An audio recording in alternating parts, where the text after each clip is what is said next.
हूं आशीष रंजन। बिहार में शराबबंदी पर तकरार जारी है। शराबबंदी कानून को लेकर सवाल उठने लगे हैं जब से छपरा में जहरीली शराब से मौत का मामला सामने आया है और एक के बाद एक कई मौतें हुई हैं और यह सिलसिला बदस्तूर जारी है। उसके बाद सदन में भी संग्राम देखने को मिला और पटना से दिल्ली तक इसकी गूंज दिखी। आज लोकसभा में, राज्यसभा में, जहां भी आप देखें, बिहार में शराबबंदी को लेकर और नीतीश सरकार को लेकर के सवाल उठने लगे हैं।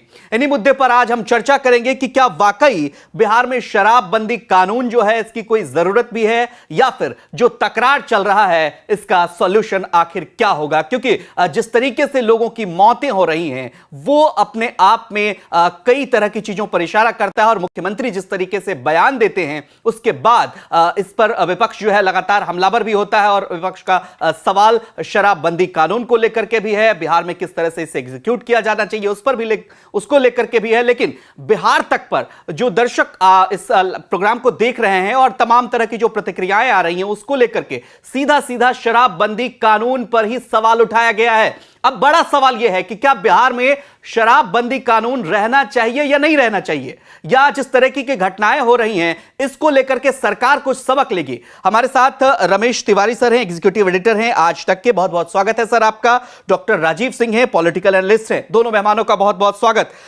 रमेश तिवारी सर, आज पहला सवाल आपसे शुरू करते हैं, क्योंकि देखिए तमाम तरह की चीजें हम लगातार देख रहे हैं पिछले 8-10 दिनों से। बिहार विधानसभा की, विधान परिषद की कार्रवाई हमने देखी, लोकसभा और राज्यसभा। अब मांग उठने लगी और जनता के स्तर पर यह मांग अब लगातार उठ रही है कि बिहार में क्या शराबबंदी कानून जिस रूप में अभी है और जिस रूप में होने के बावजूद, इस रूप में होने के बावजूद जिस तरह की घटनाएं सामने आ रही हैं, क्या इसका कोई औचित्य रह गया है? जी, मतलब लगातार मांगे उठ रही हैं और औचित्य, जहां तक हम औचित्य की तो बात करें तो वो जनता के ऊपर है। जनता ने शुरू के दिनों में इसको अच्छे से लिया, कड़े नियम भी कड़े थे, उसका पालन भी किया, कई लोगों ने सहयोग भी किया। लेकिन जब इकोनॉमी, पैरेलल इकोनॉमी खड़ी हो गई और उससे लोगों ने उसका रास्ता ढूंढ लिया, शराब पीने वालों ने भी, शराब का व्यापार करने वालों ने भी, अधिकारियों ने, व्यापारियों ने, रिश्वतखोरों ने, पुलिस महकमे ने, तो जो इकोसिस्टम, अल्टरनेट इकोसिस्टम जो खड़ा हो गया और जो सिंडिकेट बन गया, उसके बाद ये कमाई का जरिया बन गया। दुधारू गाय की तरह शराब जो है वो कमाई का जरिया बन गई। तो उसके बाद से कानून में लोगों ने फिर बड़ी संख्या में इसका विरोध शुरू किया। देखिए, मुश्किल ये है कि सरकार पहले 5-6 दिनों तक डिफेंसिव पे रही। नीतीश मुख्यमंत्री, सीएम के बयानों को लेके भी काफी डिफेंसिव रही, काफी रक्षात्मक रही। वो आके मतलब जो बात नहीं कहना चाहिए था उनके ऐसे सीजन पॉलिटिशियन को, वो भी वो कह रहे थे कि जो शराब पिएगा वो तो मरेगा ही और मुआवजा नहीं देंगे। लेकिन अब जो है अचानक विपक्ष को ये लगा कि मतलब या जेडीयू आरजेडी कह लीजिए, वो आज लोकसभा राज्यसभा दोनों सदनों में जब बीजेपी के सदस्य कल से हंगामा कर रहे हैं तो आज उन्होंने थोड़ा हमलावर रुख अपनाया और वो अब ये कह रहे हैं कि एनएचआरसी आपने बिहार भेज दी, शराब की, जहरीली शराब पी के और भी जगह मौतें हो रही हैं। तो अब इसमें सियासत हावी हो गई है। देखिए, मुश्किल ये है कि ग्राउंड रियलिटी, कोई पॉलिटिकल पार्टी इस पे स्टैंड ले नहीं रही है। सब ये दबी जुबान में कह रहे हैं कि शराबबंदी ये होना चाहिए, कोई खुल के विरोध भी नहीं करेगा क्योंकि ये सबको पता है। लेकिन उसमें क्या है कि उसमें संकट ये है कि जो पार्टी नीतीश जी के साथ है, जब बीजेपी थी तो वो शराबबंदी की आलोचना करती थी दबी जुबान में, रहे संजय जायसवाल हो या मंत्री हो, वो इसका विरोध कर देते थे, बयान दे देते थे। नीतीश जी डिनायल मोड में है, वो मानने को तैयारी नहीं है कि कुछ है, ऐसा कुछ गड़बड़ी। वो ये मानते हैं है ना कि अपने मंत्रियों मतलब जो सहयोगी पार्टी है नीतीश कुमार की, उसकी भी नहीं सुन रहे नीतीश कुमार। आज उनके नुमाइंदे जब सदन में बोलने के लिए खड़े हुए महाबली सिंह, तो वो भी एकदम नीतीश कुमार की भाषा बोलते नजर आए। लेकिन जिस तरीके से जी उसमें ध्यान देने की बात आशीष ये है कि आरजेडी के सुधाकर सिंह हो, आरजेडी हमलावर है। आप देखिए पहले ही दिन से सदन में, पिछले 5-6 दिनों से देखिए, वो तेजस्वी के इशारे पे हो रहा हो या आरजेडी के बड़े टॉप लीडर के इशारे पे हो रहा हो, लेकिन नीतीश सरकार पे, चाहे वो रामानुज प्रसाद सिंह हो, सुधाकर सिंह ने तो आज बहुत अजीबो गरीब हमला किया नीतीश पे। उन्होंने कहा कि उस पे तो हत्या का मुकदमा, ये नरसंहार है, ये नरसंहार है और उनको हत्या का मुकदमा चलना चाहिए। नीतीश कुमार पर लगा दिया। जी, उन्होंने कहा ये नरसंहार है और उसका हत्या का मुकदमा नीतीश कुमार के खिलाफ चलना चाहिए। तो ये सुधार हम नहीं कह रहे हैं या कोई और लोग नहीं कह रहा है, ये आरजेडी के अंदर से ये हमला नीतीश पे हो रहा है। और आरजेडी के जो टॉप लीडर है तेजस्वी अपनी अलग नीतीश की भाषा बोल रहे हैं, लेकिन आरजेडी में ऐसे कई लोग हैं। सुधाकर सिंह को चुप कराया जा सकता है, सुधाकर सिंह को जब मंत्रिमंडल से निकाला जा सकता है, ये भी दिलचस्प बात है, ये भी दिलचस्प बात है, ये भी दिलचस्प बात है। हम चलेंगे, हमारे साथ जो है डॉक्टर आलोक पांडे जुड़े हुए हैं। आलोक पांडे जी, स्वागत है सबसे पहले आपका बिहार तक पर। देखिए, मांग उठने लगी है कि बिहार में शराबबंदी कानून पर जो तकरार है, देखिए आरजेडी की तरफ से लगातार इशारे आ रहे हैं और मतलब कोई रोक नहीं रहा है उनको। सुधाकर सिंह को भी कोई नहीं रोक रहा है। क्यों राजनीतिक बातों से थोड़ा उठ रही है कि भाई इस तरह के कानून से उनको क्या फायदा होने वाला है? इतने लोग काल के गाल में समा गए, इतने शराबबंदी की वजह से मौत के मुंह में चले गए। आपको क्या लगता है, इसकी जरूरत है बिहार में, या फिर सरकार को दूसरे सिरे से सोचना चाहिए? मैंने तो आपके प्लेटफॉर्म में भी कहा है और अन्य प्लेटफॉर्मों में भी कहा है कि मैं तो बिहार में शराबबंदी का पक्षधर ही नहीं। शराबबंदी ने तो उल्टा एक्शन का रिएक्शन किया है। तो पैरेलल इकोनॉमी, जैसा कि हमारे एक पैनलिस्ट ने कहा, खड़ी हो गई। और हेलो जी जी, आवाज मिल रही है आपकी, आप कृपया वीडियो अपना ऑन कर लें। जी, पैरेलल इकोनॉमी बिहार में खड़ी हो गई। उसके साथ साथ क्या हो रहा है कि 4 लाख लोग जेलों में बंद हैं, उसमें से कम 2.25 लोग, 2 लाख लोग तो दलित भाई बंद हैं। तो और उनकी जो वुमेन्स एम्पावरमेंट के लिए हम लोगों ने जो काम किया था, उसमें जितने लोग जेल में बंद हैं उनका परिवार कैसे चल रहा होगा? ज्यादातर लोग तो बहुत निचले तबके के लोग हैं जो जेल में बंद हैं। तो एक तरफ शराबबंदी ने लोगों को, जो कामगार लोग हैं वो जेल में बंद हैं, एक तरफ जो सरकार को रेवेन्यू मिलना चाहिए वो रेवेन्यू नहीं मिल रही है, एक तरफ लोग नशीली शराब पीकर मर रहे हैं।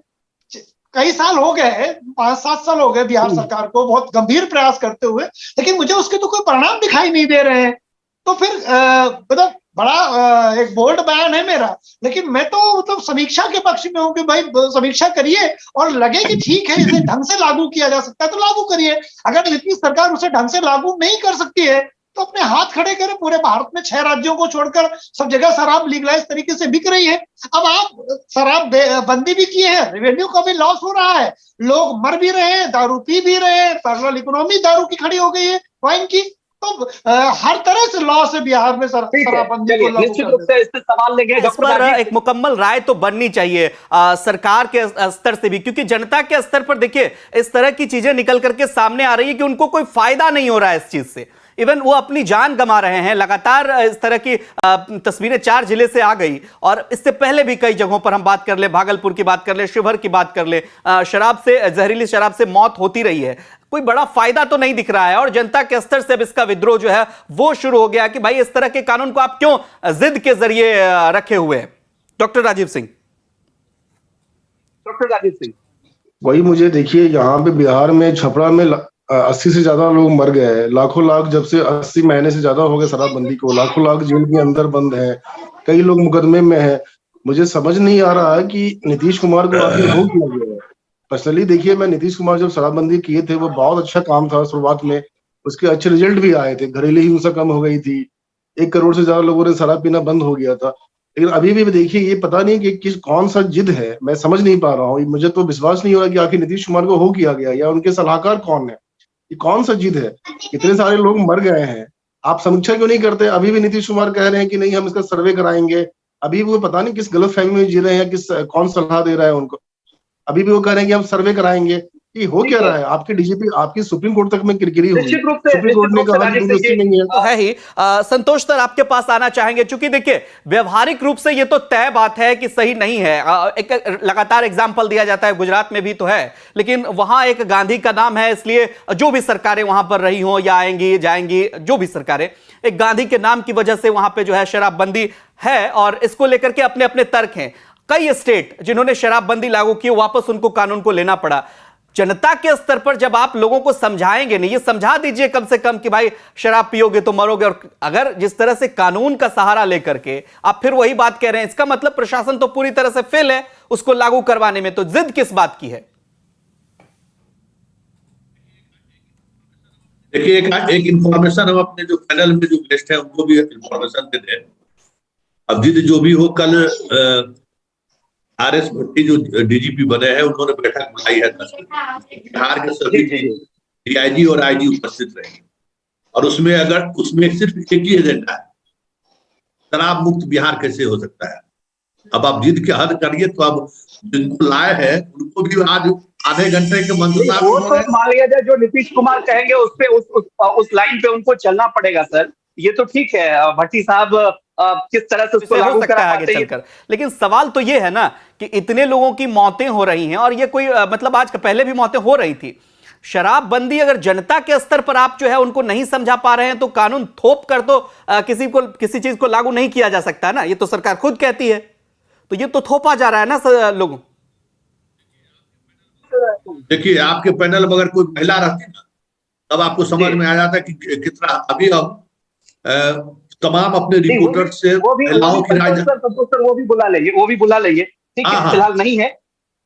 वही हम बता रहे हैं कि तमाम बिहार के जिलों में हर चैनल हम लोगों ने भी ये शुरू किया कि महिलाओं का क्या ओपिनियन है।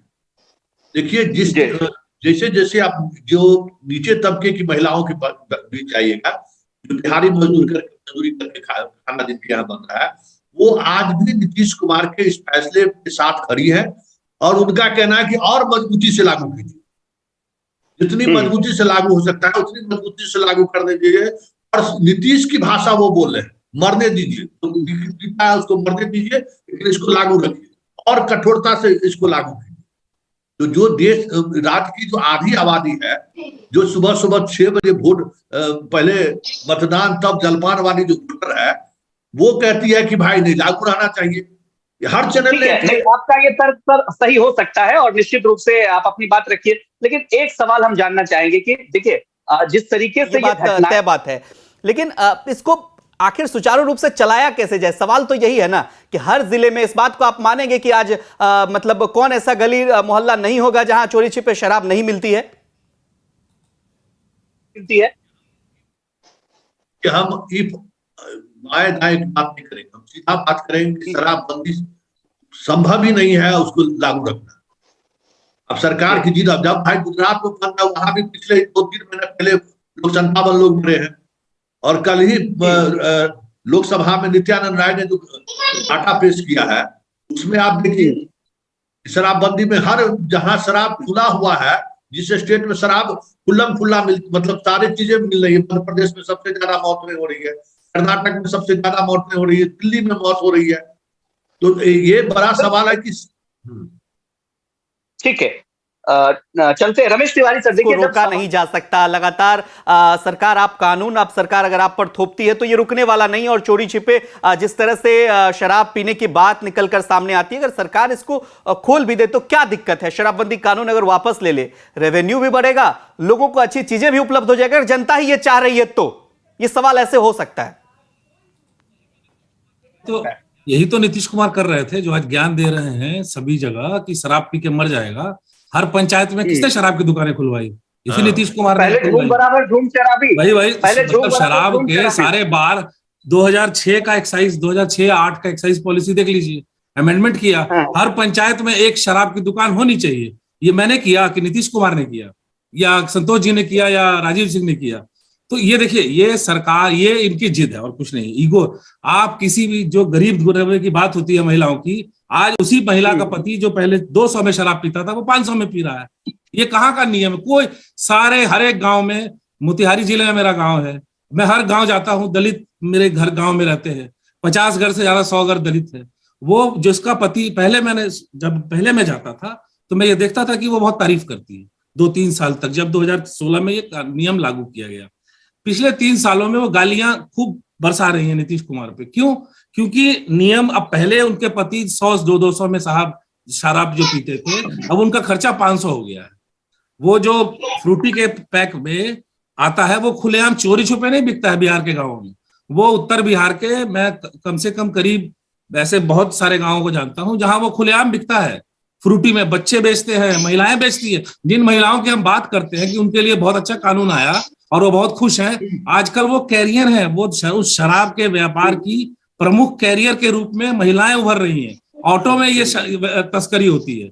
हम देखिए, अगर हम शत्रुमूर्त की तरह रेत में अपना सिर दे देंगे और तूफान के गुजरने का इंतजार करेंगे, तो ये कतई भी संभव नहीं है। बिहार के हर गांव में देखिए, फीडबैक पे मैं हमेशा बोलता हूं कि शासक अच्छा वही होता है, कोई भी चीज, मोदी साहब सब कुछ अच्छा नहीं करते या कोई और कोई भी शासक हो या नीतीश कुमार सब अच्छा नहीं करते, लेकिन आप अपने फीडबैक पे जब कुछ होता है, योजना लागू होती है, उसके बाद फीडबैक लेते हैं, गलतियों से सीखते हैं, सबक लेते हैं, कुछ डिसीजन वापस लेते हैं। वो उस दिन अमिताभ जो हमारे पैनलिस्ट, उन्होंने बड़ा अच्छा एग्जांपल दिया, जो सबसे बड़े डॉन यहाँ बनते हैं देश में, खली साहब, नरेंद्र मोदी साहब, उन्होंने किसान कानून लागू किया, 1 साल तक किसानों ने विरोध किया, वापस लिया कि नहीं लिया? तो हमें फीडबैक पे काम करना होता है, वही रूलर सफल होता है, वही शासक सफल होता है जो फीडबैक पे काम करे। किसान से तो बहुत मोदी साहब ज्ञान दे रहे थे, मोदी साहब ज्ञान दे रहे थे ना किसानों में, कि किसानों के हित में किया है और फलाना किया है, इनसे फायदा होगा, क्यों वापस ले लिया भाई? तो यही होता है। नीतीश कुमार शत्रुमुर्ख की तरह व्यवहार कर रहे हैं, जिद पकड़ ली उन्होंने, और ये जिद हमने 2014 में भी देखी थी, अपनी सत्ता उत्ता छोड़ के मांझी साहब को सीएम की कुर्सी पकड़ा दी थी। वो जिद पकड़ लेते हैं, उन्हें लगता है कि वो जो कर रहे हैं वो सबसे बेहतर कर रहे हैं, और वो दूसरा कोई जो मुझे लगता है आरजेडी के नेता सलाह दे रहे हैं। हम छोड़िए इधर उधर की बात भाई साहब, कांग्रेस के अजीत शर्मा कौन है, आरजेडी का सुधाकर सिंह कौन है, रामानुज प्रसाद सिंह कौन है जो दे रहे हैं ये सलाह? यही तेजस्वी यादव 4 महीने टाइम लाइन पे चले जाइए, ट्विटर पे वीडियो पोस्ट कर रहे थे तेजस्वी यादव, विधानसभा में शराब ढूंढ रहे थे, ये देखिए नीतीश चाचा यहाँ शराब मिल रहा है। हम तो ये सारी बातें, ये सब कहने की बात है, सहूलियत का तर्क जी, जो रमेश सर कह रहे हैं में, चूंकि देखिए जिद के मोड में आ गए हैं नीतीश कुमार, और यहां से लेकर के उनके सांसद जो हैं आज लोकसभा में भी उसी रुख पर, उसी लाइन पर बोल रहे थे। सवाल तो यही है ना कि पहले झूम बराबर झूम शराबी, और आप जब स्थिति इस तरह से, अब ये स्थिति बिहार में पनप रही है, तो मतलब आपको क्या लगता है? इसको थोड़ा दोनों एंगल से जोड़ के बताइए, बिहार तक के दर्शक भी समझे। और मैं चाहूंगा कि बिहार तक के जो दर्शक इस प्रोग्राम को देख रहे हो, कमेंट करके अपनी राय जरूर बताएं। कार्यक्रम में हम चाहेंगे कि उनके कमेंट को भी हम दिखाएं। लेकिन क्या लगता है आपको कि जिद की वजह आखिर क्या है? क्या कोई राजनीतिक वजह है? क्या नीतीश कुमार जानते हैं कि महिलाओं का एक अच्छा खासा तबका जो पहले उनको वोट करता था शराबबंदी के नाम पर, वो आज भी उनके साथ है? क्या यही वजह है वो जिद पे अड़े हुए हैं? नहीं, मुझे तो लगता है कि सत्ता का चरित्र होता है जिद। एक अहम ब्रह्मास्मि का जो कॉन्सेप्ट है कि मैं ही ब्रह्म हूं, जब लंबे समय तक कोई व्यक्ति सत्ता में होता है तो लगता है कि अहम ब्रह्मास्मि, मैं ब्रह्मा हूं, मैं जो करूंगा वही सही है, जनता को कुछ नहीं पता है। ये सत्ता का चरित्र है, ये एरोगेंस का चरित्र है, ये राजनीति का चरित्र है, ये सरकारों का चरित्र। लोकतंत्रात्मक जब सरकारें होती है जो जनता की नब्ज जानती है, जैसा कि अभी हमारे तिवारी जी ने कहा कि इतनी बड़ी ताकतवर सरकार, और वो अपना एक बिल वापस ले लेती है। एक और बात हो सकती है कि नीतीश कुमार जी को लग रहा है कि अब जो पीने वाला वोटर है वो तो वैसे वोट नहीं दे रहा है, तो उनको लगता है कि एक तरफ खड़े रहें। हो सकता है महिलाएं कुछ नाराज हो, कुछ वाइन की कैरियर हो, कुछ लोगों के जो भाई या पति जेल जा रहे हैं वो नाराज हो, लेकिन एक बहुत बड़ा वर्ग, अभी नीतीश कुमार जी को उम्मीद है एक बहुत बड़ा वर्ग उनके साथ खड़ा हो सकता है। तो वो एक वर्ग को तो नाराज कर चुके हैं, अब अगर शराबबंदी वापस ले लेते हैं और तो वो दोनों वर्ग नाराज होंगे। जो पीने वाला कहेगा इतने साल क्यों बंद रखा, और जो महिलाएं वो नाराज होंगे इतने साल बंद रखा, खोल क्यों दिया। तो नीतीश कुमार जी के लिए एक तरफ कुआं है, एक तरफ खाई है, किस तरफ जाए उनके लिए बड़ा मुश्किल है ये निर्णय लेना। और वो अब अपने जो एक सुशासन की छवि थी उसको जो और बड़ी करना चाहते थे, शायद वो अब ट्रैप के रूप में आ गई, वो फंस गए, उस जाल से निकल नहीं पा रहे, तो वो उनके अंदर वो एग्रेशन दिखाई दे रहा है। और वो डॉक्टर राजीव सिंह जी, क्या लगता है आपको, नीतीश कुमार किन कर्तव्य विमूढ़ की स्थिति में आ गए हैं? क्या करें क्या ना करें, हटा दे तो भी जाते हैं, नहीं हटा दे तो भी जाते हैं, तो एक ईगो कहीं ना कहीं जो है वो क्लैश कर रहा है यहाँ पर। मैंने पहले भी कई बार कहा कि देखिए नीतीश कुमार ने इसको पर्सनल इश्यू बना लिया है, ईगो इश्यू बना लिया है। इतनी सारी समस्याएं हो रही हैं, आपने देखा पूर्व मुख्यमंत्री मांझी जी ने कहा कि जहां बेदर्द मालिक हो वहां क्या फरियाद करना। तो ये मुझे लग रहा है कि वही बात है, हम लोग भी बिहार से हैं, हम लोग तो इतने ये करेंगे। मैं बार बार कह रहा हूँ कि शराबबंदी को मैं वापस लेने के पक्ष में नहीं हूँ। संतोष जी जैसे ने कहा कि देखिए पूरी चीज, कोई भी चीज कानून 100% सफल नहीं होता है, लेकिन समीक्षा करने में क्या दिक्कत है। आपको जान के आश्चर्य होगा आशीष, जाते जाते पूर्व डीजीपी ने कहा कि हमारे खुफिया तंत्र हमारा फेल है, पुलिस की गलती उन्होंने मानी। अरे जब जब हमला शराब में ही लगा हुआ है, फिर भी डीजीपी जाते जाते कह रहे हैं कि ये हमारी गलती, हमारी खुफिया तंत्र की गलती है कि छपरा में पता नहीं कर पाए। तो ये हो क्या रहा है? आरएस भट्टी जो नई डीजीपी हैं उनको बड़े तामझाम के साथ लाया गया है कि वो बार बार मीडिया में आ रहा है कि देखिए उनकी स्टोरी दिखाई जा रही है कि उन्होंने ये किया वो किया वो किया और शराबबंदी पे वो ये करेंगे। मैं तो चाहता हूँ कि भगवान करे हो, बस लोगों की जान न जाए। मैं कह रहा हूँ कि समीक्षा करने में क्या दिक्कत है? आपके बिहार तक में मैं एक वीडियो देख रहा था, हाजीपुर में एक लड़का था, गरीब लड़का था, वो रो रो के बोल रहा था कि मैं गरीब आदमी हूँ। जैसा कि तिवारी जी ने कहा कि महिलाएं और बच्चे जो है सप्लाई कर सबसे बड़े सोर्स बन गए। वो कह रहा था कि मैं गरीब आदमी हूँ लेकिन मैं क्या करूँ, मुझे इतने पैसे मिलते मैं करता हूँ। तो मैं वही कह रहा हूँ कि आपके पास इतना बड़ा तंत्र है, महकमा है, उत्पाद विभाग हो, पुलिस विभाग हो, कर क्या रही है? आपके पास क्या अच्छी टीम नहीं है क्या? तो इतना रोष है। संतोष को बेहतर समझते हैं। नीतीश कुमार के साथ एक शब्द जुड़ा हुआ है, आगे जब मैं सवाल करूंगा तो वो शब्द आप समझ जाएंगे। आपको क्या लगता है कि शराबबंदी पर जिस तरीके से भारतीय जनता पार्टी का एक्शन रहा है विधानसभा में, लोकसभा में, विधान परिषद में, राज्यसभा, हर जगह, आपको क्या लगता है नीतीश कुमार पलटी मार देंगे शराबबंदी पर अगर स्थिति मतलब उनको दिखती रही इस तरह से लगातार? तो ये शराबबंदी का जिस दिन घोषणा हुई थी तो 2015 के चुनाव जीत के, तो इस तरह का शराबबंदी की घोषणा नीतीश कुमार ने नहीं किया था। लेकिन जैसे ही घोषणा हुई, सुशील मोदी जी मैदान में उतर गए कि देखिए सिर्फ गरीबों को शराब से दूर किया जा रहा है, अमीर लोग शराब पिएंगे, मोरिया होटल में शराब बिकेगा लेकिन गांव के पसीखाना में शराब नहीं बिकेगा। अब लीजिए, उस पर जो हंगामा शुरू हुआ तो एक सप्ताह के अंदर में नीतीश कुमार को दूसरा कानून लाना पड़ा। नहीं, अब बसो शहर के बाहर में भी नहीं मिलेगा, मोरिया होटल में भी नहीं मिलेगा, कहीं नहीं मिलेगा। देखिए, अब जो शराबबंदी को लेकर जो है, कोई भी सरकार इसको वापस लेने की स्थिति में नहीं है। बीजेपी हल्ला कर रही है, 3 महीने पहले तक वो भी सरकार में थी। अच्छा, इसी छपरा में जो है 130 लोगों की मौत हुई थी, कहा वो कह रहे थे कि हम सरकार से समर्थन वापस ले लेंगे। अरे आरजेडी वाले विधायक कुछ साहस करके बोल भी रहे, बीजेपी वाले का तो जुबान नहीं खुला था। आज सुशील मोदी कह रहे हैं, अभी 2 दिन पहले उन्होंने ट्वीट किया है कि इनको समीक्षा। अरे भाई, शराबबंदी में समीक्षा क्या होगा? समीक्षा का कोई गुंजाइश है? समीक्षा होते होते जो 50,000 फाइन था उसको घटाते घटाते हो गया कि भाई अब किन्ने वाले को गिरफ्तार नहीं किया जाए। जो जिस तरीके था कि आपके घर में अगर शराब मिला तो आपका मकान कब्जा कर लिया जाएगा, आपके गाड़ी का इस्तेमाल हो रहा है तो उस गाड़ी को कब्जा कर लिया जाएगा। तो सारी चीजें तो कानून बदल दी गई है।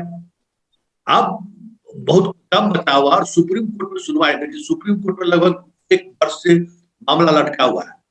बिहार सरकार भी उसी के फैसले के इंतजार में। सुप्रीम कोर्ट अगर कुछ कह दिया तो फिर समझिए नीतीश कुमार उसी के बहाने निकल जाएंगे। नहीं तो नीतीश कुमार वापस लेने की स्थिति में कोई भी सरकार नहीं है।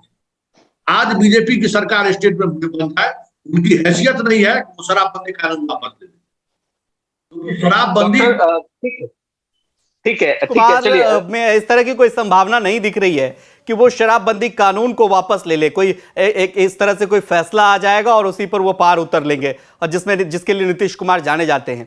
आपको क्या लगता है कि जनता के स्तर से इस तरह की कोई विद्रोह की चीजें आप देखते हैं क्या? वो निकल करके सामने आ सकती हैं क्या, जिस तरह से किसान आंदोलन का? देखिए, वो जमाना चला गया। जनता कुछ बगावत वगैरह नहीं करेगी, जनता वोट दे के बता देगी। मुझे लगता है जनता बगावत वगैरह करके सड़कों पे नहीं आएगी। मेरा ये कहना है कि आप जब कोई नियम या कानून बनाते हो तो वो जनता के पार्टिसिपेशन, भागीदारी पर निर्भर करता है, उसकी सफलता या विफलता। आप जो है, आप खुद को देखिए, पुलिस स्टेट है नहीं। अमेरिका और मेक्सिको का बॉर्डर जो है, वो अमेरिका सबसे पावरफुल कंट्री है, लेकिन सबसे ज्यादा ड्रग सप्लाई मेक्सिको के बॉर्डर से होती है। तो आप जो है हर जगह पुलिस बिठा नहीं सकते। मेरा ये कहना है कि ये जो 2000 पे ले आए हैं आप नीतीश जाने जाते हैं कि वो जिद पे नहीं रहेंगे, सरकार चली जाए, चुनाव हार जाएंगे। वो ये उनका फंडा क्लियर है। मेरा ये कहना है कि भतीजा, मुझे लगता है रास्ता कहाँ है? रास्ता ये है कि भतीजा जो है वो चाचा को पैदल कर देगा उसके पहले। ऐसा मेरा पूरा मानना है, राजनीतिक समझ मेरी जितनी है, क्योंकि वो भतीजे के बगैर सुधाकर सिंह ये नहीं बोल सकते कि नीतीश कुमार ने हत्या करवाई है या नरसंहार करवाया है। बिना भतीजे के इशारे पे सीएम के, जिसकी पार्टी सत्ता में है, यही बीजेपी करवाती थी। सुशील मोदी के इशारे पे बोलते थे, वहां बीजेपी के चुनौतियां नेता। तो यही काम तेजस्वी यादव करवा रहे हैं। नहीं तो सुधाकर सिंह को समझाया सकता है, रामानुज प्रसाद को समझाया जाता है, जितने भी विधायक है सब जो बोल रहे हैं। और मजेदार बात है कि आरजेडी के एमएलए एमएलसी 4 नेशनल चैनल ने स्टिंग किया है पिछले 4 दिनों में। 4 नेशनल चैनल ने स्टिंग किया है। सारे आरजेडी के एमएलए एमएलसी नीतीश कुमार को गाली दे रहे हैं। एक ने तो जब रिपोर्टर ने स्टिंग कर लिया, उसके बाद वो ओपन कैमरे में गया कि सर आपके हमने स्टिंग किया है, बाइट दे दीजिए। बोला यार यही बात तो स्टिंग की क्या जरूरत है, यही बात हम कैमरे में बोल देते। तो ये नौबत है आरजेडी के एमएलए और एमएलसी, ये नौबत। तो हम ये नहीं कह रहे उनके पार्टनर हैं, उनके पार्टनर ऐसा कह रहे हैं। और अगर आप बिना कैमरे के जेडीयू के लोगों से बात कर लीजिए तो वो भी नीतीश को गाली ऑफ द रिकॉर्ड सारे नेता यही बोलते हैं, सारे यही कहते हैं। उसके लिए ये नहीं कहते हैं कि वो इसलिए कहते हैं कि पहले उन्हें फीडबैक था, जनता खूब बल्ले बल्ले कर रही थी, अब जनता खूब गाली दे रही है, अब वो फीडबैक। सवाल क्या, देखिए जिस चाहे सुधाकर सिंह का जिक्र कर लीजिए या कोई भी एमएलसी हो, ये कहीं ना कहीं बैकडोर से उनके ऊपर तेजस्वी यादव का हाथ है। तेजस्वी यादव ही 2025 तक वेट एंड वॉच की स्थिति में हैं, वो कुछ बोलना नहीं चाहते फ्रंट पे आकर के, क्योंकि नीतीश उनकी भी मजबूरी है। आपको क्या लगता है, क्या इस तरह से बैकडोर से चीजें चल रही है? क्योंकि जिस तरीके से आज बयान दिया और काफी ही एग्रेसिव बयान, और इस तरह का बयान देना और बावजूद इसके आरजेडी की तरफ से कोई काउंटर उनको नहीं किया गया, मतलब कुछ बोला नहीं गया, कैसे देखें इसे? देखिए सुधाकर सिंह का मंत्री पद गया है, इंतजार कीजिए 2-4 दिन में उनको पार्टी से भी निकाल देगा। देखिए दो स्थितियां, एक चीज फंडा क्लियर है, एक चीज समझ लीजिए, तेजस्वी को पता है कि अगर हम नीतीश से पंगा लिए, पंगा शब्द से समझ लिए, तो जो हाल अखिलेश का उत्तर प्रदेश में हुआ वही हाल मेरा हो जाएगा। देखिए 5-10% वोट का जो है सो खेल है बिहार का, और वो जो वोटर नीतीश कुमार का जो वोटर है, आप लाख गाली दे दीजिए, लाख आलोचना कर दीजिए नीतीश कुमार का, जो 10 से 12% वोट है वो घट के अगर 7% भी आ जाएगा ना, तो जो 7% वोट अगर वो ट्रांसफर कराने की स्थिति में रहेंगे तो बीजेपी चुनाव हार जाएगी। इस सत्य को तेजस्वी समझ रहे हैं, और इसी समझदारी की वजह से वो किसी भी परिस्थिति में, देखिए 5 साल सत्ता से वो बाहर रहा है ना, 17 से हटा 22 में सत्ता में आया, तो उसको समझ में आ रहा है कि सत्ता क्यों जरूरी है। इन चीजों को भी समझिए। और जिस तरीके से लगातार उन पर छापेमारी हुई, उनके पार्टी के लोगों पर छापेमारी हुई, उनका जो अर्थतंत्र था उसको पूरी तरह से ध्वस्त कर दिया गया, तो फिर पार्टी चलेगी कैसे, ये भी समझिए ना, ये भी तो सच है। इसलिए नीतीश जो कुछ भी कहेंगे वो मानेंगे। यादव की भी अपनी मजबूरी है, निश्चित रूप से वो पार्टी की आर्थिकी से भी जुड़ा हुआ सवाल है। 5 साल बाद तेजस्वी यादव सत्ता में आए हैं, इसलिए वो भी हर कदम जो है वो फूक फूक कर रख रहे हैं। वो नहीं चाह रहे कोई क्लैश वाली स्थिति उत्पन्न हो, कुछ ऐसा बोल दें कि 2025 तक तो नीतीश कुमार ने यह कह दिया है कि उनके नेतृत्व में चुनाव लड़ा जाएगा, इस बीच कोई स्थिति ऐसी ना हो जाए कि गठबंधन पर ही सवाल उठने लगे। वो तो उठ भी रहा है वैसे। खैर, बहरहाल आपकी प्रतिक्रिया।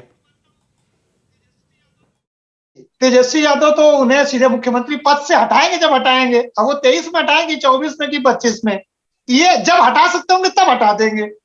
मतलब जैसे मुझे ऐसा इंट्यूशन लगता है कि नीतीश कुमार जी 2024 में मुख्यमंत्री नहीं होंगे, तेजस्वी यादव जेडीयू को तोड़ सकते हैं अगर तोड़ पाएंगे तो। लेकिन अब ये अनुमान है मेरा, हो सकता है गलत हो, और बहुत ज्यादा संभावना है गलत होने की, क्योंकि नीतीश कुमार जी ने 2025 कह दिया, नहीं उन्होंने ये बता दिया कि अभी 23 और 24 और 25 में जब तक चुनाव न हो जाए, यानी लगभग 2.5 साल तक तो आपका कोई गुंजाइश ही नहीं है, डिप्टी सीएम ही रही है। इधर वो यंग ब्लड है, 2.5 साल तक डिप्टी सीएम में संतोष करे, या जेडीयू को 2 फाड़ करके और खुद सरकार बना ले, क्योंकि जेडीयू के विलय की संभावना मुझे बहुत कम दिखती। बीच में बात उठती है कि जेडीयू का विलय हो जाएगा, मैं जेडीयू की विलय की संभावना नहीं देखता। जब विलय की स्थिति आएगी तो जेडीयू टूटेगी, एक धड़ा बीजेपी की तरफ जाएगा, एक धड़ा आरजेडी की तरफ जाएगा। तो अब ये तेजस्वी के ऊपर है कि वो डिप्टी सीएम बने रह के 2.5 साल तक वेट करना चाहते हैं, या वो प्रयास करके, जैसे मुगल काल में होता था, अलाउद्दीन खिलजी जो है अपने चाचा को, जलाउद्दीन को हटा करके खुद सत्ता पे बैठ गया था। तो अलाउद्दीन और जलाउद्दीन वाली जो कहावत है या जो घटना हो चुकी इतिहास में, मैं बिहार में दोबारा देखने की उम्मीद रखता हूं। और मैंने तो कह दिया कि 24 में मैं मुख्यमंत्री नीतीश कुमार को नहीं देख पा रहा, हो सकता है बात गलत सिद्ध हो जाए। बयान देकर, मतलब माहिर खिलाड़ी हैं राजनीति के, ये बात तो मानना पड़ेगा। बयान दिया कि 2025 का चुनाव तेजस्वी के नेतृत्व में लड़ेंगे, मतलब 2025 तक तो मुख्यमंत्री की कुर्सी उन्होंने सेव कर लिया। अब जो डॉक्टर आलोक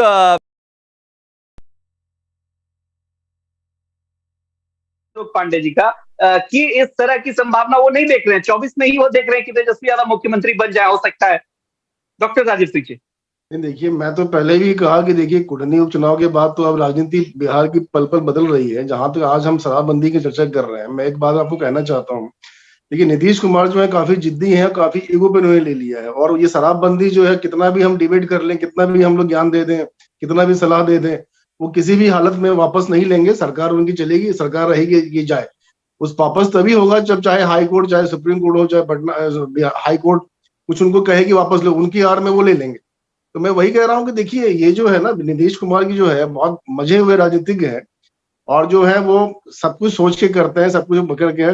अभी देखिए बिहार, और जबकि आप देखिए भाजपा तो विपक्ष में है, वो विरोध कर रही है। भाजपा के साथ आरजेडी वाले भी विरोध कर रहे हैं। उनकी खुद की पार्टी एक पूर्व मंत्री जेडीयू के, वो कल बयान दे रहे थे कि देख भाई देख, बिहार में बाहर बा कुछ नहीं हुई, राजा नीतीश कुमार बा। तो मैं वही कह रहा हूँ कि कुछ भी बोल लीजिए, तमाम विरोध के बावजूद भी नीतीश कुमार जो है वो शराबबंदी को वापस नहीं करने वाले हैं। और हमारा एक देखिए मेरा ये कहना है कि देखिए इतने लोग मर रहे हैं, सब कुछ हो रहा है, आप उसको थोड़ा ठीक करिए, सही करिए, सही तरीके से बनता है। ठीक है, ठीक रमेश है। सर, चूंकि देखिए भारतीय जनता पार्टी के नेताओं के बयान आपने भी सुने और लगातार हम लोग सुन रहे हैं, भारतीय जनता पार्टी का स्टैंड नहीं क्लियर हो पा रहा है। यहां भी एक सवाल है, चूंकि तेजस्वी यादव ने जिस अंदाज में कल कहा कि खुल करके ऐलान कर दे भारतीय जनता पार्टी को शराबबंदी मतलब कानून को वापस लेने के पक्ष में, हटाने के पक्ष में है, तो यह भी है कि जो सरकारें बिहार में आएंगी उसके लिए भी क्या मतलब आपको लगता है कि चुनौती होगी अगर वो डायरेक्ट यहां से वो कह दे, अपने उसमें शामिल कर ले कि शराबबंदी कानून आते ही हम हटा देंगे, इस तरह की कोई बात निकल करके सामने किसी दल से नहीं आ रही है? नहीं आ रही। देखिए मैं आपको अपनी बात शुरू करता हूँ धारा 370 से। लोग कहते थे कि खून की नदियां बह जाएंगी।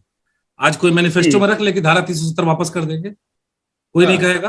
तो उसी तरह शराब, देखिए मुद्दे जो होते हैं वो पोस्चरिंग होती है, वो सबको पता है कि सामाजिक इशू है, लेकिन जिद में वो शराब, अब ये नीतीश कुमार नहीं कह रहे हैं, ये नहीं सोच पा रहे हैं कि शराबबंदी से कम नहीं भी तो मुझे लगता है कि हर महीने या हर साल में 10 लाख या 1 लाख 2 लाख 5 लाख रोजगार वो जनरेट कर सकते थे। टूरिज्म जो है वो जो पहले ही भट्टा बैठा हुआ है, टूरिज्म राजस्थान, गुजरात, महाराष्ट्र, इन राज्यों में टूरिज्म जो है वो बहुत फूलता व्यापार है, वहां लोग आते हैं, रोजगार मिलता है। वो बिहार में वैसे ही गुम था, और जो टूरिस्ट अब क्यों आएगा शराब लेने? वो टूरिस्ट तो ओमान में नहीं जा रहा था वर्ल्ड कप मैच देखने, वहां शराब नहीं मिल रहा तो इसलिए बहुत सारे लोग, शराब की इकोनॉमी भी है, वो जो पैरेलल इकोनॉमी खड़ी हो गई है उसको अगर रेगुलराइज करने के अलावा कोई ऑप्शन नहीं है, क्योंकि आपको इकोनॉमी धत्ता बता रही है। जो रेगुलर इकोनॉमी को पैरेलल इकोनॉमी, जो सड़क पे आपको 4 राज्य हैं आपके पास, नेपाल है, हरियाणा है, यूपी है, झारखंड है और बंगाल है, 4 राज्य बॉर्डर में है बिहार के, और अब सबसे ज्यादा कैरियर है ये चारों राज्य। गुजरात की जब आप बात करते हैं तो गुजरात में जो कानून है शराबबंदी का वो बहुत प्रैक्टिकल है। वो आप यहां से जाएंगे बाहर से तो टिकट दिखा के आप शराब खरीद सकते हैं, ठीक है, और भी आपको परमिट है, बहुत सारी परमिट व्यवस्था है। यहाँ तो इन्होंने ऐसा कर दिया कि खोद लेंगे जमीन, जो ट्रैक्टर बाबा बुलडोजर, योगी जी तो अभी आया है जी, जब पहले कानून लाए 2016-17 में तो बुलडोजर बाबा से भी, योगी से भी बड़ा कानून था वो, कि घर की जमीन खोद देंगे, बगल वाले की खोद देंगे, पूरे गांव को, पंचायत को फाइन कर देंगे। वो कानून तो उन्होंने खुद ही उसको डिफीट कर दिया ना, तो वो खुद ही अपनी हार स्वीकार कर रहे हैं। अब जिद है बस कि हम नहीं कंपनसेशन देंगे। देखिए जब राजा जिद में आ जाता है तो ईगो पे ले लेता है। ये बोलने की जरूरत नहीं थी कि हम मुआवजा नहीं देंगे। आप कैमरे पे आके असेंबली में खड़े होके जो लोग मर गए हैं उनको संवेदन शून्यता दिखाते हुए हम नहीं देंगे, कायद है भाई, मर गया शराब पी के, मरना ही चाहिए। तो ये राजा, ये आप बेशक मत दीजिए, आपके कानून को अलाउ नहीं करता है, आपके कानून में प्रावधान नहीं है तो मत दीजिए, लेकिन आप इनसेंसिटिव रिमार्क दे रहे हैं तो आप दुश्मन को प्रोवोक कर रहे हैं। तू तड़ाक पे मुख्यमंत्री की भाषा है, बताइए। अब नितिन नवीन को क्या क्या नहीं बोला उन्होंने। तो ये मुख्यमंत्री इतने बड़े 17 साल से मुख्यमंत्री हैं, अगर मान लीजिए उनको कोई गाली भी दे रहा हो तो उनकी भाषा संयमित होनी चाहिए, ऐसा मुझे लगता है। ठीक है, ठीक है। संतोष सर, आपकी प्रतिक्रिया। देखिए एक नया हो गया है, ये बात हर कोई जान रहे हैं। हाँ, लगातार ये सरकार भले कह ले कि हमने इतने लोगों को जेल में बंद करके रख दिया, इतने जो कारोबार से जुड़े हुए लोग थे, लेकिन सच्चाई तो ये भी है 4 लाख 5 लाख मामले ऐसे हैं, इसमें कई ऐसे लोग हैं जिनको केस मतलब लड़ पाने के लिए, कोर्ट तक जाने के लिए पैसा नहीं है, वो समझ नहीं पा रहे इस चीज को लेकर के। तो क्या लगता है आपको, कैसे सामंजस्य इन सभी चीजों को देखते हुए बिठाया जाए? ये बड़ा सवाल हो जाता है और ये जनता के बीच से चूंकि ये सवाल आ रहा है तो इस पर बहस करना जरूरी भी हो जाता है।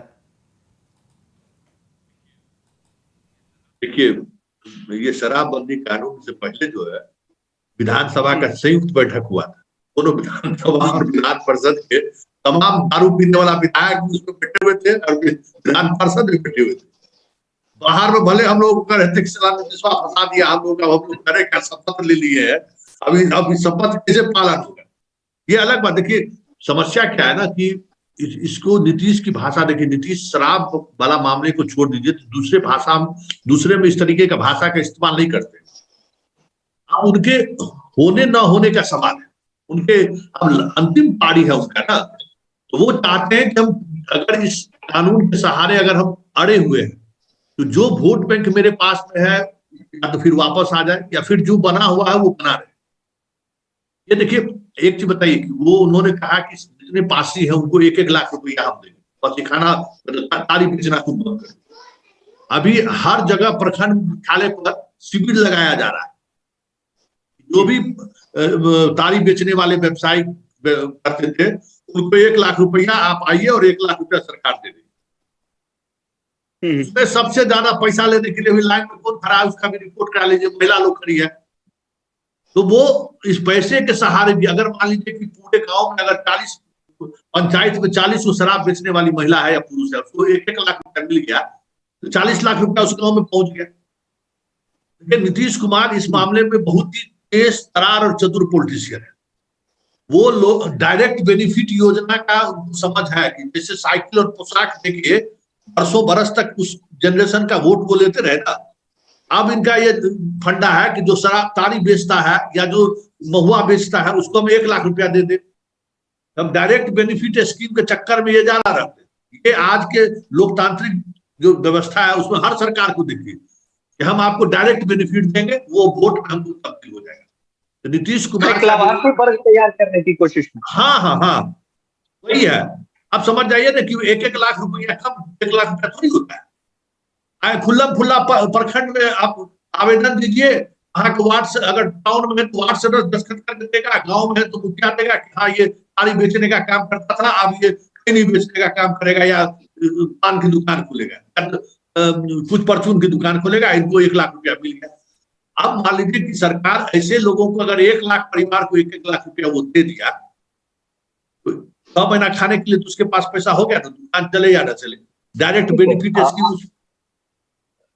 ठीक है आलोक जी, जो सवाल संतोष सर उठा रहे हैं जो है वो नीतीश कुमार देना चाहते हैं, जैसे पासी समुदाय का उन्होंने जिक्र किया, इसको लेकर के नीतीश कुमार अपने वोट बैंक को भी सुरक्षित रखना चाहते हैं। और ये तर्क जो है ये लगातार देखा जा रहा है कि जो लाभार्थी वर्ग होता है निश्चित रूप से अगर सरकार डायरेक्ट बेनिफिट उसको देती है तो एक अच्छा खासा वोट बैंक उसका बन जाता है। लोकसभा चुनाव और विधानसभा चुनाव भी नजदीक है, क्या इसको देखते हुए भी नीतीश कुमार इस तरह की बातें कर रहे हैं?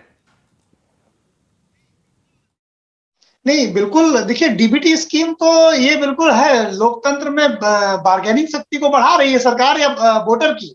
वोटर कहता है हमें क्या दिया तो हम तुम्हें वोट दें, सरकार कहती है हमने ये आपको दिया इसलिए आप हमें वोट दीजिए। और जैसा हमारे भाई बता रहे थे संतोष जी की 1-1 लाख रुपए तो एक गांव में तो अच्छा, अगर एक परिवार को 1 लाख मिला तो न्यूनतम 4 वोटर मान लीजिए तो 40 लाख लोग तो वोट देंगे ना, इसको भी 1 लाख मिलेगा वोट देगा, ये तो सामान्य सी बात है। लेकिन समस्या ये है कि जिन लोगों को मिला वो वोट देंगे, लेकिन गांव में मैंने इसका उल्टा रिएक्शन भी देखा है कि मिला तो 40 लोगों को, लेकिन उस गांव में तो रहे 400 लोग रहे या 300 लोग रहे, 200 लोग रह रहे हैं, तो जो बचे हुए 160 लोग नाराज होते, बोले अच्छा उनको दे दिया हमको नहीं दिया तो हम दूसरी पार्टी को वोट देंगे। तो कभी कभी जो इस तरह के जो बड़े लाभार्थी जो सामूहिक लाभ, जी एक जानकारी दे देते हैं।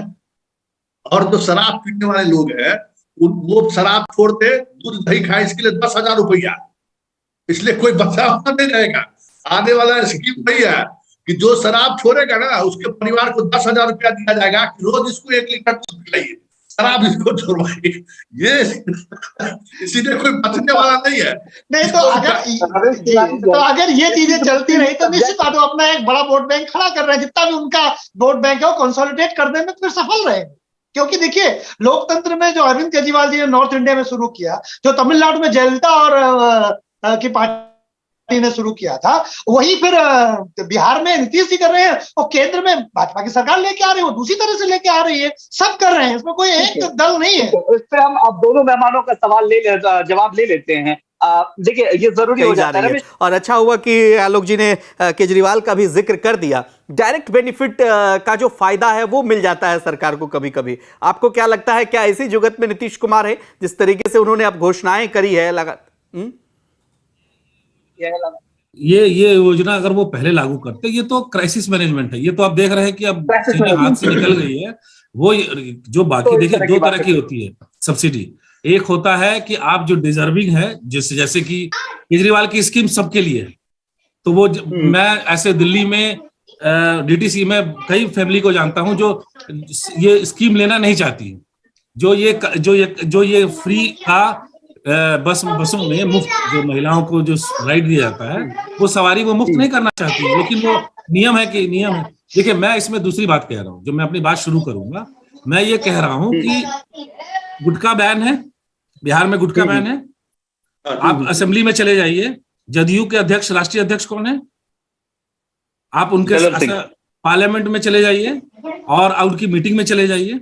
मैं सिर्फ जदयू की बात नहीं कह रहा हूँ, बीजेपी के एमएलए, आरजेडी के एमएलए और सारे पार्टियों के एमएलए आप देख लीजिए, आप कैमरे पे या ऐसे देख लीजिए, सब गुटखा खाते हुए मिल जाएंगे, असेंबली में मिल जाएंगे। गुटखा बैन है ना।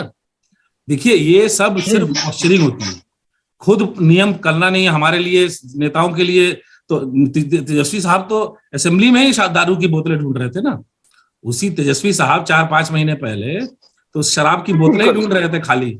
और जहां मजेदार बात ये देखिए, हाँ मिला भी था। मजेदार बात देखिए, छपरा में जिस थाने में जहां ये शराबबंदी हुई है, उस थाने के बाहर भी शराब की बोतलें पड़ी हुई थी।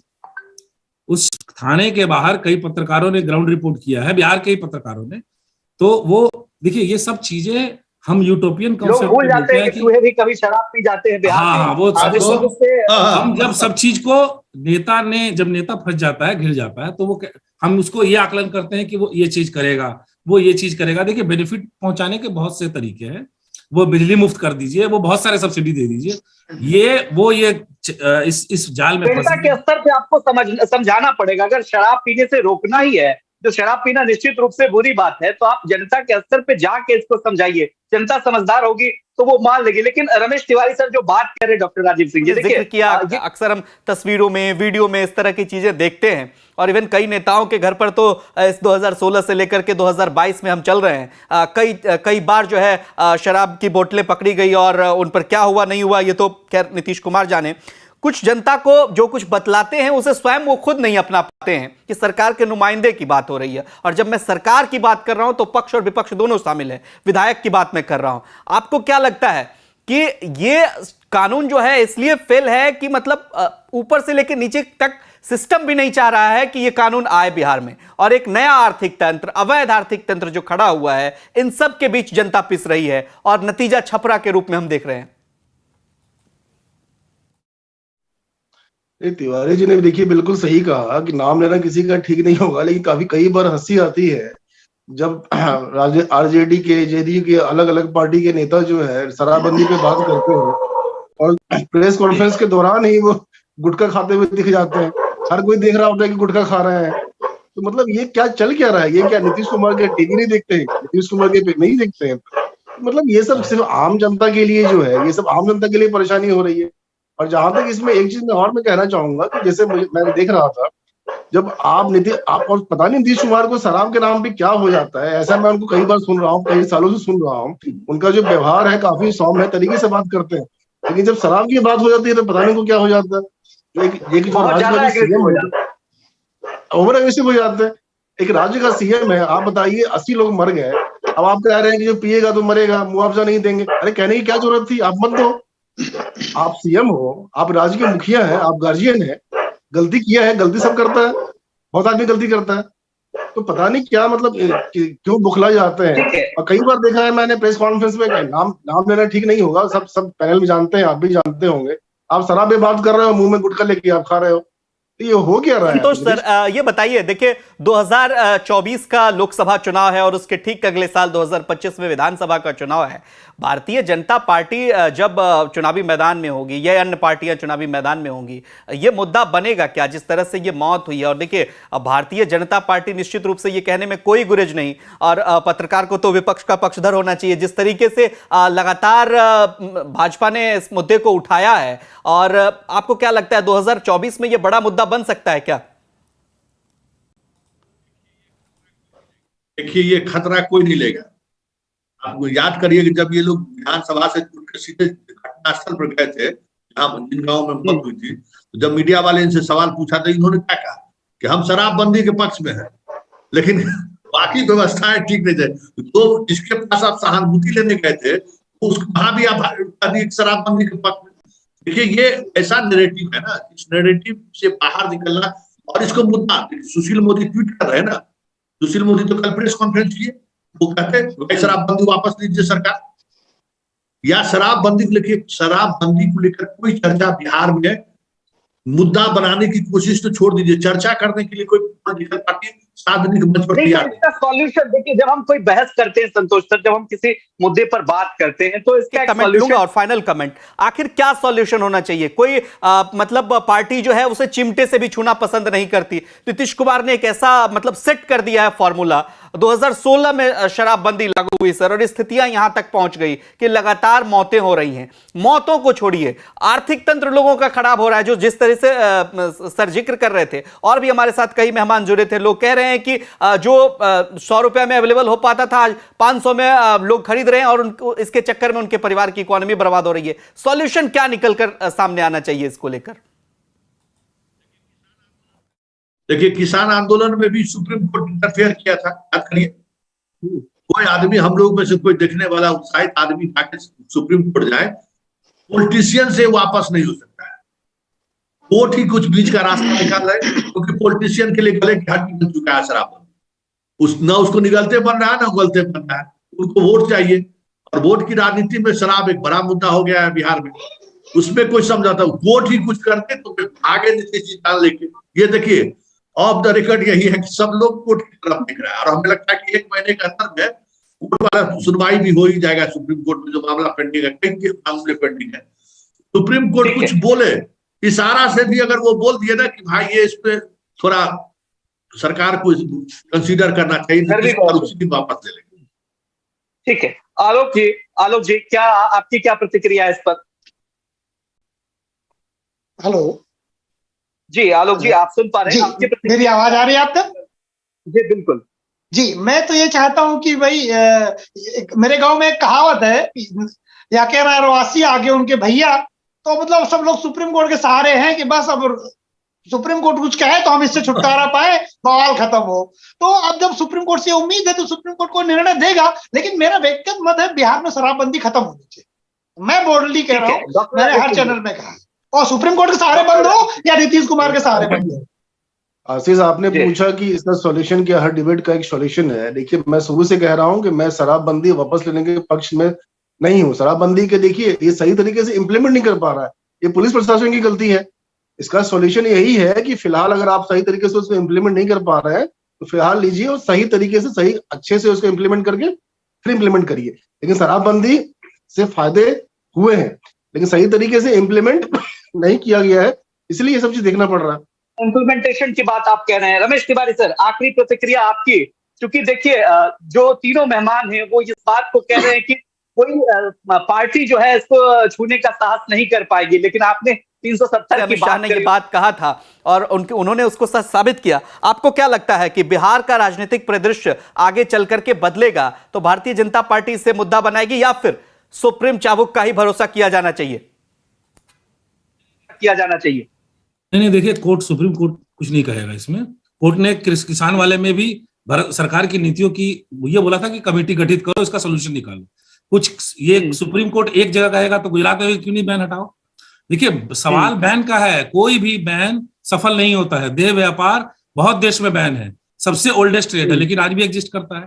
कोई भी बैन, गांजा पीना बैन है, लेकिन बिहार में बहुत लोग गांजा पीते होंगे। इसी तरह सिगरेट, अगर आप कुछ भी बैन कर दीजिए पब्लिक पार्टिसिपेशन के बगैर, वो सफल नहीं होता है। पब्लिक पहले पार्टिसिपेट कर रही थी तो अच्छा 1-2 साल आपने चलाया, थोड़ा डर था, थोड़ा उसके पॉजिटिव वे में लिया। अब पब्लिक कह रही है धता, जो पीता है वो भी और जो नहीं पीता है वो भी गाली दे रहा है। अरे यार सब तो लगे हैं इसी में, सब बेरोजगार गांव के शराब बेचने में ही लगे हैं। होम डिलीवरी जो होती है वो एक कॉल पे आ जाती है। किसी भी गांव में चले जाइए, जो 20 बेरोजगार 50 बेरोजगार लड़के थे, सब शराब ही बेच रहे हैं। उनके लिए ये धंधा हो गया है, पैसे कमाने का जरिया हो गया है। तो जो इकोनॉमी जो आप जिसको बैन कर दिया आपने, वो दूसरी तरह से फल फूल गई और 50,000 करोड़ की इकोनॉमी बन गई है। चलिए, बहुत बहुत शुक्रिया आप चारों मेहमान का। तो बिहार में शराबबंदी कानून पर तकरार है जारी, लेकिन नीतीश कुमार सुन नहीं रहे हैं।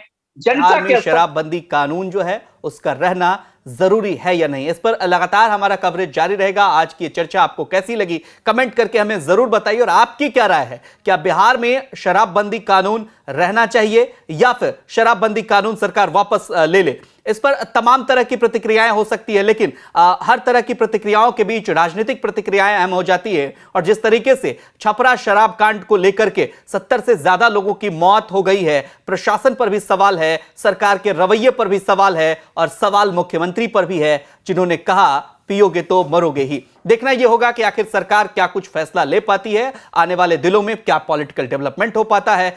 बहुत ही यह देखना बेहद दिलचस्प होगा, और बिहार की राजनीति किस और करवट लेगी, यह भी एक बड़ा सवाल है। फिलहाल के लिए आप तमाम खबरों और विश्लेषणों के लिए